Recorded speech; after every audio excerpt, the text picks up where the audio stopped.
El capítulo 22 del libro de Enoch tiene una palabra que cada traductor importante manejó de forma distinta. Eric Charles, en 1906, la llamó un lugar. Mikhail Nib, en 1978, la llamó una cámara. Efraim Isaac, trabajando desde el manuscrito Ges más antiguo que sobrevive, en 1983, la tradujo como un requisito para ser retenido.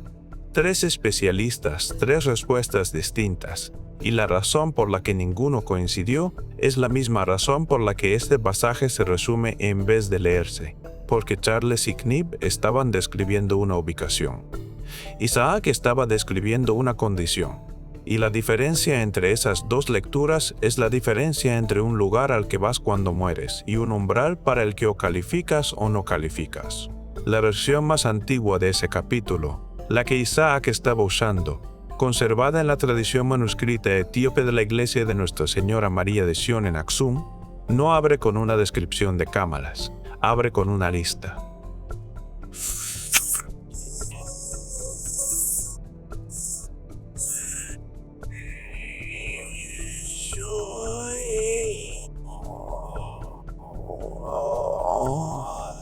Esa sesión manuscrita etíope, de la que Afi llamara misente di anni manuscrita ediatiquat. 8 elementos escritos en el mismo lenguaje llano y procedimental que Enoch usa cuando describe una montaña, o un río, o una prisión tallada en piedra, sin poesía, sin símbolo, una lista de lo que el alma debe llevar para ser recibida. Hoy voy a cubrir los 8, y antes de eso, algo de contexto real porque importa. La mayoría de la gente se topa con el capítulo 22 a través de un resumen. 4 cámaras dentro de una montaña hueca, almas clasificadas por categoría, los justos separados de los impíos. Ese resumen es exacto, el capítulo existe, las cámaras son reales. Homs van der Kamp, de Notre Dame, uno de los especialistas principales en los rollos del Mar Muerto y en el corpus de Enoch, describe el capítulo 22 como la geografía del más allá más desarrollada de cualquier texto judío escrito antes de nuestra era, y no porque describa el cielo, porque describe una estructura de espera. Las almas del capítulo 22 no están en el cielo, están en una ubicación de retención bajo la tierra, esperando un juicio final que en el momento en que Enoch las visita, todavía no ha ocurrido. Lo que casi todas las traducciones al inglés dejan fuera es el preámbulo. La versión etíope en Ges contiene 4 líneas antes de la descripción de las cámaras que funcionan como condiciones, no una descripción de cómo son las cámaras, sino una lista de lo que el alma debe llevar para poder entrar en ellas. La palabra Ges en el centro de ese preámbulo es teesas, que carga el significado específico de requisito impuesto a un receptor, como una condición de admisión. Charles no la tradujo así. El marco no encajaba con lo que estaba construyendo. Suberasuale. Isaac puso la discrepancia en una nota al pie y la dejó ahí. Lo que en escritura académica es el equivalente a marcar una puerta y esperar que alguien la abra. Esto es lo que hay detrás. El primer requisito es un testimonio registrado. El alma debe llegar cargando una voz que ya fue recibida. Enoch usa la palabra Jesushot. Y esta es una de esas palabras en las que las decisiones de traducción revelan cuánto estaba en juego. Esto significa voz. También significa una declaración presentada como evidencia, no una oración ofrecida con esperanza, no una confesión hecha al morir, una declaración hecha durante la vida, escuchada por algo con la autoridad para recibirla y registrada. La traducción inglesa de Charles del capítulo 22, versículo 7, dice que la voz de Abel clamaba en favor de las almas justas. La construcción Ges es distinta. El texto dice que los testimonios de los justos habían sido recibidos antes de su llegada, pasado, antes de la llegada, ya en el registro. Y eso no es como la mayoría de las tradiciones religiosas, enmarcan el juicio divino, el modelo estándar. Vives tu vida, mueres, te presentas ante algo y expones tu caso, implica un alma que llega y habla. Enoch no describe un juicio en la puerta, describe una verificación de registros. O el alma presentó su testimonio durante la vida, en una forma que el sistema reconoce, y la palabra usada implica algo atestiguado y reconocido, no algo interno y privado. O llega a la puerta sin nada en el expediente, y la puerta no celebra sesiones. Comprueba registros. ¿Qué cuenta como testimonio válido se deja abierto? Lo que no se deja abierto es el plazo. El registro se cierra con la muerte. No hay presentación suplementaria después. El segundo requisito está atado al libro astronómico, los capítulos 72 al 82, que es la sección de Enoc que la mayoría de la gente se salta, porque se lee como un manual técnico. Y es exactamente lo que es: 12 puertas. El sol entra y sale por ellas según un horario preciso. La luna usa las mismas puertas con un horario distinto. El calendario de 364 días que Enoc describe está organizado alrededor de esa secuencia de puertas y es matemáticamente inusual. Exactamente 52 semanas, sin factor de corrección, sin deriva. Nuestro calendario actual requiere un año bisiesto cada 4 años para mantenerse calibrado. El de Enoc no requiere ajuste, es autocontenido. La versión GES añade algo que las traducciones estándar no llevan: la asignación de almas a puertas en el nacimiento, no signos de nacimiento en un sentido astrológico, puertas en un sentido arquitectónico y administrativo. La puerta bajo la que naciste es donde tu alma queda registrada en el sistema. Y el requisito no es solo que hayas nacido bajo una puerta, el requisito es que tu puerta haya permanecido sin contaminar. Cuando los vigilantes descendieron y transmitieron las artes prohibidas, una de las cosas que alteraron fue el calendario mismo. El capítulo 80 describe las consecuencias. Las luces del cielo se desordenan, las estaciones se desplazan, la secuencia se rompe. Las almas nacidas bajo puertas que fueron desajustadas por esa alteración llegan al umbral con una designación de puerta que ya no coincide con la puerta que figura en el registro. Enoc trata esto como un problema administrativo. Escribe sobre ello del modo en que escribiría sobre una base de datos con entradas corruptas. La información no coincide, la entrada queda marcada, el alma no puede ser recibida. Lo que hace esto incómodo, y debería incomodarte, es que la alteración no fue culpa del alma. Tú no corrompiste tu puerta, los vigilantes lo hicieron. El texto lo reconoce sin disculparse, y no cambia el resultado. ¿Cómo se avería un sistema tan preciso de una manera que penaliza a los no implicados?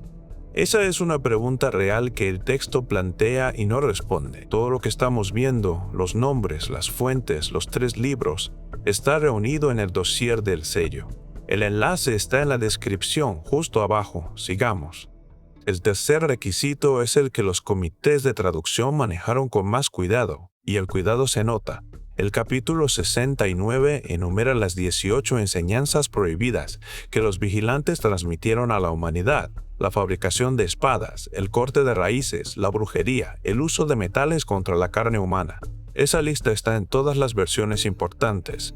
Lo que la versión GES contiene y la inglesa no, es una frase adjunta a la enseñanza de la iluminación, la que trata del fuego y de la luz artificial, que especifica a qué clase de iluminación apunta la restricción. La frase se traduce como luz que no te es debida, luz tomada en lugar de dada, y el preámbulo del capítulo 22 nombra el exceso de esto como una de las condiciones que un alma no debe cargar. La lógica que el texto construye es directa. Cada alma tiene una luminosidad natural. Enoc lo describe en el capítulo 39. Los justos son brillantes, y su brillo viene de dentro. Los vigilantes enseñaron a la humanidad cómo fabricar luminosidad artificialmente, mediante configuraciones específicas de llama, materiales reflectantes y fuego dispuesto para amplificar. Un alma que dependió del brillo manufacturado en lugar de su luz natural llega a la puerta con un resplandor que no coincide con su registro. Brillante en los lugares equivocados, apagada donde importa. El catálogo de fragmentos de las cuevas de Qumran, los fragmentos de Enoc conservados ahora en el Museo de Israel en Jerusalén, incluye lo que parece ser una anotación marginal escrita con una letra distinta a la del texto principal. La anotación está en arameo y define la categoría de la luz prestada de forma más estrecha, iluminación usada para hacer que una cosa parezca otra, luz dispuesta para engañar. Esa anotación fue identificada en fotografías de fragmentos que circularon en los años 80, antes de que la publicación académica completa llegara a la prensa especializada. No ha sido traducida a ninguna edición importante del texto de Enoch en inglés. Las fotografías se tomaron, el fragmento está catalogado, la anotación está ahí. El cuarto requisito es numérico y saca a la superficie una de las distinciones teológicamente más incómodas de todo el capítulo. El calendario de 364 días asigna a cada alma una duración de tarea, no una esperanza de vida. Enoch es deliberado con la distinción. La esperanza de vida es cuánto viviste. La duración de la tarea es el periodo de comisión en el que se suponía que algo específico debía ocurrir. La tarea puede completarse antes de que termine la vida. La vida puede terminar antes de que la tarea esté completa. Son cantidades separadas, y la distinción importa por lo que le hace a las asignaciones de cámara. La explicación estándar de por qué el capítulo 22 separa las almas en cámaras distintas es justicia contra maldad. Van der Kamp señala esa lectura como inexacta en su comentario de 1995 y llama a la distinción real teológicamente incómoda, una manera cuidadosa de decir que implica algo que la mayoría de los lectores no quiere seguir hasta su conclusión, porque la primera y la segunda cámara no dividen a los justos de los impíos. Dividen a los completados de los incompletos. Las almas de la segunda cámara están descritas en Ges con la palabra Sedek, justos, pero inacabados.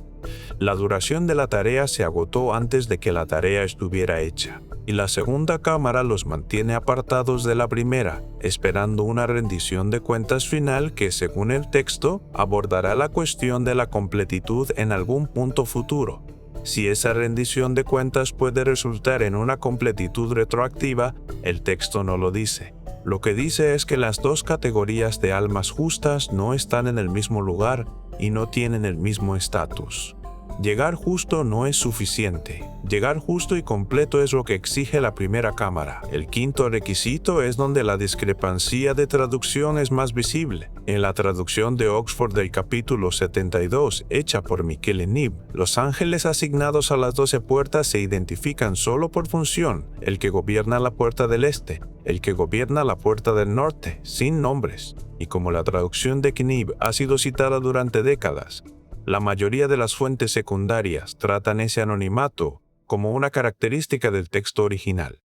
Como si Enoch hubiera dejado intencionadamente sin nombre a los operadores de las puertas, el manuscrito Ges no los deja sin nombre. En la versión etíope, los operadores de las puertas están nombrados, no con los nombres familiares de arcángeles del capítulo 20, no Miguel, no Gabriel, no Rafael. Un segundo nivel de nombres que aparece únicamente en los pasajes astronómicos: Bariel en la puerta oriental, Samuel en la del sur, Cafsiel en la del norte. 12 nombres para 12 puertas. Y en el preámbulo del capítulo 22, el texto dice llanamente que se espera que el alma conozca el nombre del ángel asignado a su puerta.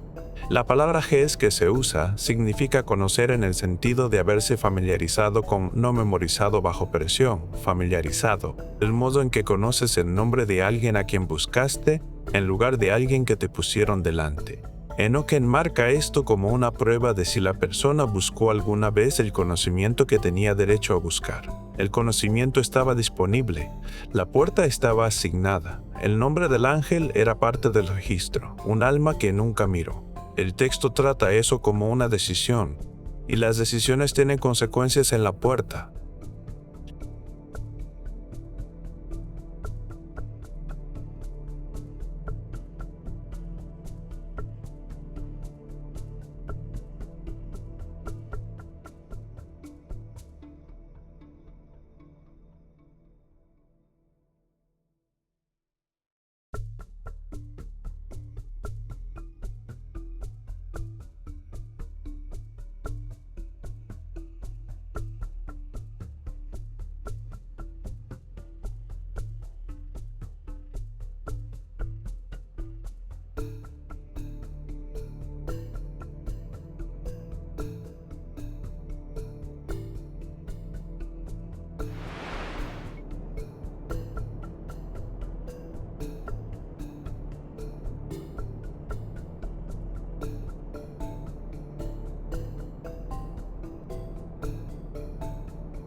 Antes de seguir, algo que conecta con lo que estamos viendo.